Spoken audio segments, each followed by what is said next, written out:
It seemed natural, inevitable even, that Minerva Damson should join the Order of Joan once the war began. She'd won several archery tournaments, after all. She'd excelled at the sport while attending her all-girls boarding school tucked away in the charming New England countryside. She wasn't bad at fencing either. French was part of the core curriculum, so she could speak the language well enough, and above all else, she had the spirit for it, with a hunger for adventure that had hitherto been sustained by reading novels like Robinson Crusoe, The Count of Monte Cristo, and Treasure Island. When she'd seen the first recruitment poster for the American Order of Joan seeking women of exemplary courage and fortitude to aid their battle-bound sisters in Europe and Africa, she knew her opportunity had come. In fact, she was absolutely certain that it was her destiny. Her parents did not share the sentiment. Her father had scoffed, red-faced, when Minnie mentioned her interest over the summer break. The Order? That's for spinsters, ruined widows, and sapphires, not women of consequence with bright futures ahead of them. Her mother agreed, as dour and disapproving as always. You're much too beautiful to waste on a place like that, dear. No man wants a woman who acts like a pirate and has the scars to match. With that, she'd left her husband with the task of disabusing Minnie of her cockamamie scheme, determined to keep her own appointment with her ladies' salon. Minnie maintained her composure through the rest of her father's spluttering lecture, in which he repeatedly forbade the whole harebrained, childish affair. Once he was good and winded, he retired to his study to enjoy a soothing cigar and tumbler of brandy, and Minnie had promptly left the house and did exactly what he told her not to. She found the nearest order recruitment office, this one little more than a booth tucked into a corner of the local Woolworths, and happily enlisted. Her 18th birthday had been the day before, after all. A fact her parents had seemingly forgotten, or at least not taken into account. Really, her mother shouldn't have made such a comparison to pirates. If anything, that had cemented Minnie's resolve. Becoming a pirate had been a favorite fantasy of hers since childhood, but she'd settle for becoming a knight instead. Now, a year later and an ocean away, Minnie wouldn't say she regretted her decision exactly, but she could confidently admit that the romantic notions she'd held had been roundly stripped away, leaving nothing but her grit and stubborn resolve to keep going. The walk back to the trenches was much more pleasant than the flight to the glade the night before, or it would have been if she hadn't been carrying a severed head. It was a beautiful morning, and the scent on the breeze carried the earliest promise of spring. It was notably blowing in the opposite direction of the trenches. The closer she came to her destination, however, the faster the delicate aroma faded. It was quickly overpowered by the smell of mud and fetid rot. Minnie was used to men staring. First, she was a woman, and men always goggled at women in public. Second, she was a woman in a war zone, the only one the soldiers had seen in weeks likely, maybe longer. And, of course, she was in uniform, with a bow and quiver of arrows slung over her back, and a decapitated head gripped by its hair in her right fist. She ignored the stares. It was a skill all women gained, and it was one she'd perfected by now. She marched into the command dugout, where she knew the captain would be, staunchly ignoring the protests of the guards stationed outside, and tossed the head onto the captain's desk. What the devil? Captain Marks lurched to his feet, along with all the other men in the lamplit hole. Behind her, the two guards made sounds of distress, but made no move to seize her. They'd seen the color of her uniform beneath the drying mud, and knew better than to try. I took care of your problem. Your vampire problem, to be exact.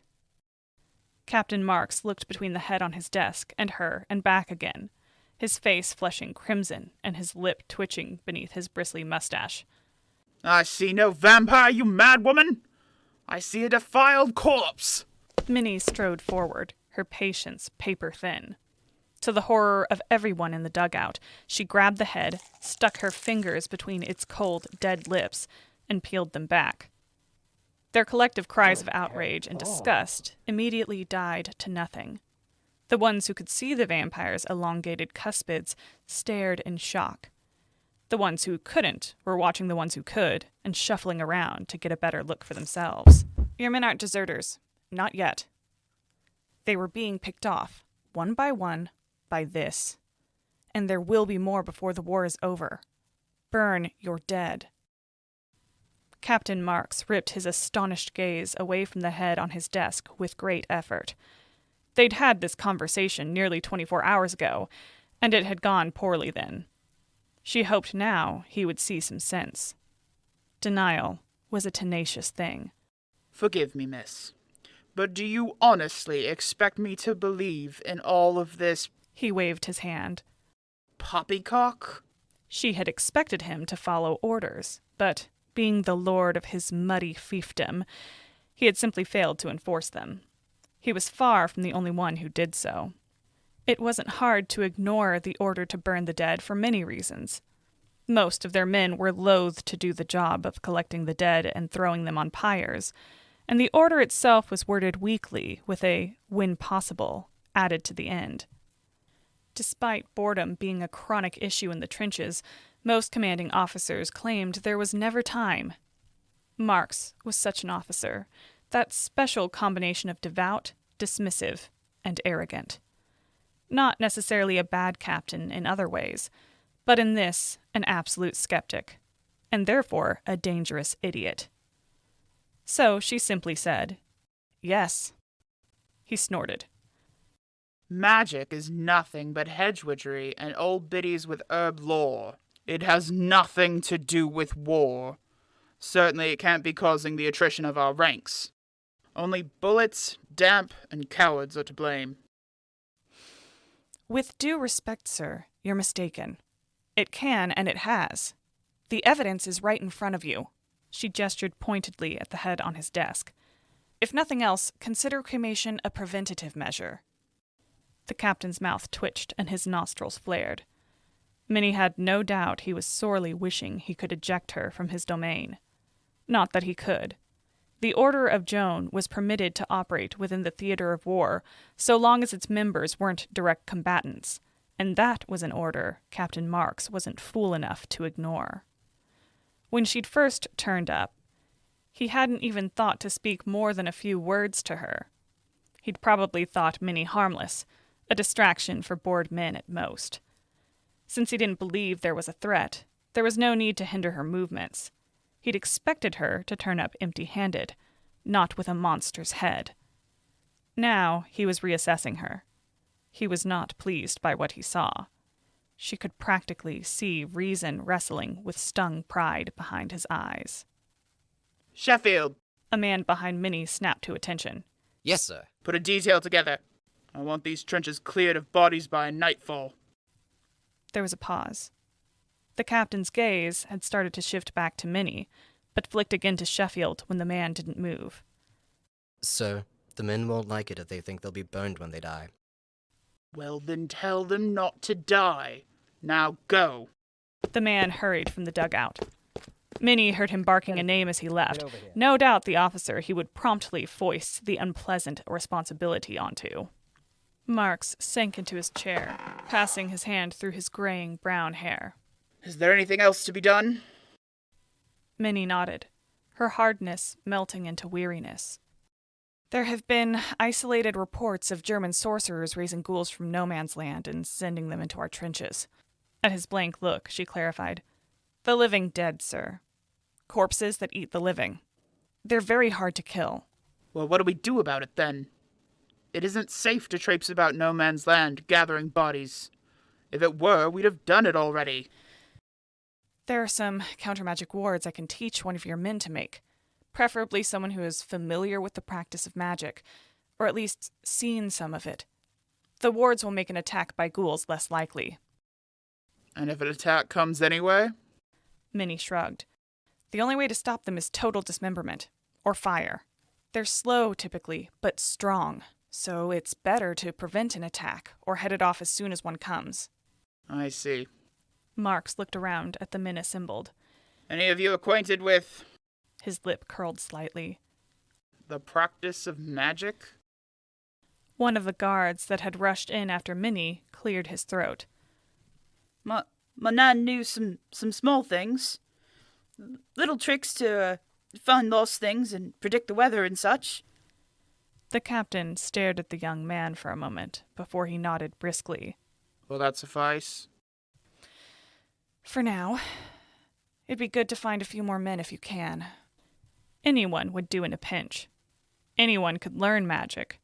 But it would be easier and quicker to teach men who already had some experience with it, even if that experience was second-hand. I can teach them all at once, and then you won't be putting all your eggs in one basket. I'll find more, but you're not fit to teach anyone anything at the moment. After some brief deliberation, Captain Marks added, You can catch some kip in my bunk. Nobody will bother you there. There was a door to the captain's room, such as it were. He seemed to share it with one of the other senior officers, as there were 2 mattresses, one above the other, on a wire frame. A real bed, Minnie thought in exultation. No matter that it might be covered in lice. At the moment, it seemed far better than sleeping curled up on the cold ground or in the empty shambles of an abandoned building. Once the door was closed, Minnie shucked her helmet, dirty boots and coat, her many belts, her quiver and jerkin, then smacked as much mud off her trousers as possible before she fell back onto the lower mattress. She immediately lapsed into a deep, dreamless sleep. When she woke, it was approaching dusk, and there was a hot meal waiting for her. Her mouth instantly began to water at the smell of warm bread and soup. Just the fact that it was hot made tears briefly prick her eyes. Someone had brought her haversack, which she had left earlier in the captain's care, and set it by the door. There was also a basin and cloth left on the desk in the corner, presumably so she could have something of a bath. The water was a sludgy brown when she finished wiping the mud from her face, hands, arms, and hair. It took her another 20 minutes to comb her brown locks and fix them back into a practical bun, then 10 more to brush and beat the caked mud from her overcoat. When she was done, though, its distinctive persimmon color was once again easy to see, if a little muted from a stubborn layer of fine dust across it.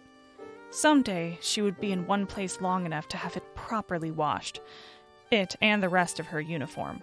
Her shirtwaist was stained with sweat, her trousers were likewise rimed with dirt and perspiration, and everything smelled of body odor.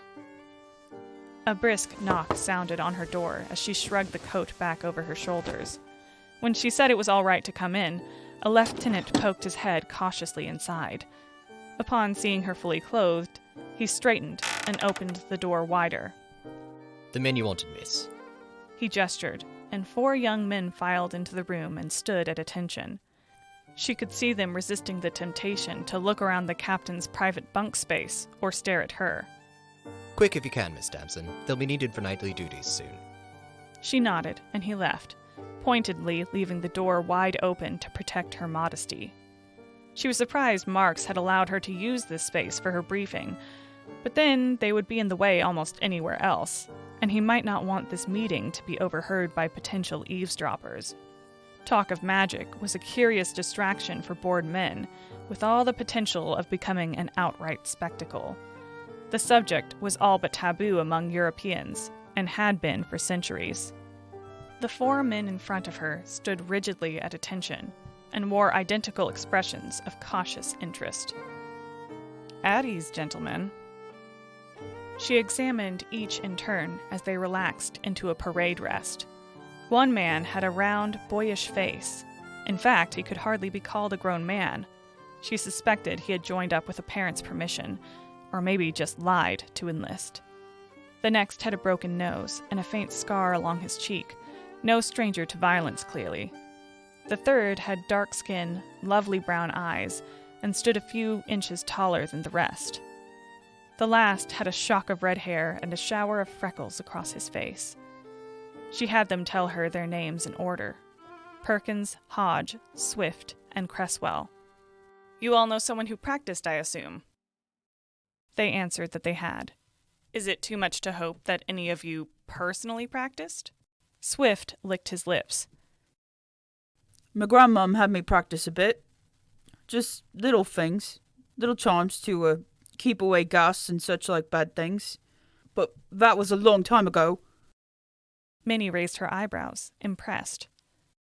Good, you have some experience with warding. That's good. Emboldened by this, Hodge raised his chin. My old man could find anything for anyone. Used to find blokes who'd run out on their ladies. Or grifters what took money from folk. Least he did before he bit the dirt. Taught me a trick or two. A scryer, then. He could be a valuable asset if he put his skill set to use for the military. But she couldn't blame Hodge for concealing his aptitudes. It wasn't worth the stigma, and worse, it was dangerous to be too open about such things. People still feared magic and were suspicious of those who practiced it, even more so here than in America in some ways. Excellent. This shouldn't be too hard for you then. Now I'll be teaching you how to perform some basic warding rituals. There's sympathetic magics, which is just a fancy way of saying that they have some components, but nothing you shouldn't be able to find around here or easily get. The rituals will need to be performed once a week, but they should turn most dark workings away. A distant shout interrupted her well-rehearsed lecture. The soldiers glanced nervously through the open door into the chamber beyond. Minnie herself stole a peek. The oil lamps that hung around the tactical tables had recently been lit, and she saw the lieutenant from earlier stride toward the front of the dugout, craning his neck. More shouts. A scream. The first sharp report of gunfire. The men with her bolted from the room. Minnie started to follow. Instead, one of them, Cresswell, paused at the door. Stay here! He slammed the door shut behind him. Minnie hardly heard Cresswell's command, as if it would have stopped her anyway.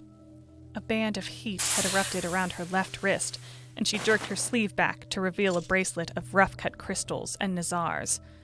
It was meant to absorb ambient magics, to redirect or soften the effects of any dark sorcery that targeted her. Normally, it grew warm in the presence of strong magics. Now, it was so hot it blistered her skin. With a pained hiss, she undid the catch and let the bracelet fall to the wood slats beneath her feet. The cries of alarm grew louder outside. She scooped the bracelet from the floor and passed it between her hands as she lunged for her haversack. Once she'd tipped it into a pocket, she paused, her mind racing. Whatever was happening outside was definitely the result of powerful sorcery, and this company was woefully unprepared for almost any kind of magical threat.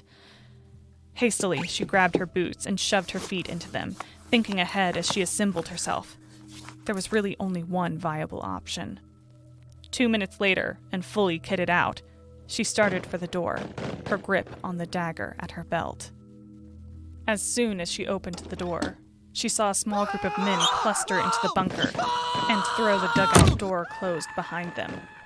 2 soldiers braced it, while another 2 started flipping over desks and barricading the entrance. A 5th lunged for the field telephone and began yelling into the receiver. "What is it?" Minnie demanded.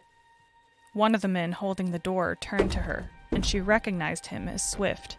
It's the dead! He was gripping his trench knife tightly as he pressed his shoulder against the door. There were streaks of something vile-smelling splattered across him. They just started moving, and then they were pouring in from above. Damn! The 5th man, whom Minnie now could see was Captain Marks, slammed the telephone receiver down on the desk where he stood, now the only desk not turned over and piled against the door. Lines are damaged. He raked a hand through his hair, disheveling it. Chandra, get me that wireless set over there. He pointed to a stack of trunks that had yet to be thrown onto the barricade. Minnie looked between the captain and the door, dread sinking into her stomach. "What are you doing?" Calling for reinforcements. "We can't stay here." We can't lose this position! Do you know how long it took us to get this far? "No, and I don't care. These are ghouls, Captain. If we stay here, we'll be dead long before anyone arrives. And then they'll die too, because they'll walk into a trench infested with ghouls without any of the proper tools to fight them." Something heavy thudded against the door outside. "Let me in! Please let me in! Please!" The younger men turned toward the door, faces blanched, limbs stiff with the need for flight. Minnie focused on the captain. and he on her. You have to call a retreat. Private Chandra recalled himself and brought the wooden box holding the wireless Morse transmitter to the captain. Marks took it and began to open it, ignoring Minnie and the man begging to be saved on the other side of the door. We can't waste time, Captain. Minnie looked at the faces of the soldiers in the bunker. There was Swift and Cresswell, a man named Chandra, and one more she didn't know, all of them holding on by a thread and clinging to the captain's orders like a lifeline. If we stay here, eventually the ghouls will find us and break down the door by sheer weight and numbers. Or the Germans will follow when their sorcerer puts the ghouls to ground, and they'll shoot us like fish in a barrel. Our only hope of survival is running and living to fight another day. Marks wheeled toward her, his lip curled into a snarl. His face was a mask of anger, but Minnie knew what lived beneath it. Blind fear. She knew because she felt it clawing away at her own insides. Only experience kept her from screaming and tearing at the walls in a hopeless attempt to dig her way to freedom. You are not an authority here. I am the authority here when it comes to magic. You can listen to me or you can die. Those are your two options, and it won't be long before we only have one left. The man on the other side of the door released a series of hideous shrieks, and then fell silent. The sounds of fighting and dying were fading. They didn't have much time at all then. With the easy targets taken care of, the ghouls would start searching for any hidden survivors. They weren't intelligent, but their soul-burning drive was to find life and snuff it out, and they would do so until everything around them was dead. Only then would they feed. Worse, if the sorcerer was powerful enough, he, or she, or... oh God, could there be two of them? More? Might raise the newly massacred, swelling the undead ranks in preparation for any Allied reinforcements that might arrive before the Germans were ready to take control of the trench. Marks's fingers hovered over the dials of the Morse transmitter for a long moment. Then he closed his hand and clenched his jaw. Very well. What do you suggest we do? Minnie took quick stock of the room and their resources. Take the transmitter. We might need it later. She pointed to a few shovels leaned against the bunker wall next to the door. Grab those. They'll be more useful than guns or knives. Ghouls have to be dismembered, but we aren't going to stop and engage with everyone we meet. Only fight to keep moving, not to win. There is no winning, only surviving, understand? The soldiers nodded, bewildered by the abrupt change in command. Minnie grabbed one of the oil lamps. A new idea forming. Using grenades would be tricky and troublesome in close quarters. But an improvised firebomb. Get the lanterns too. Move.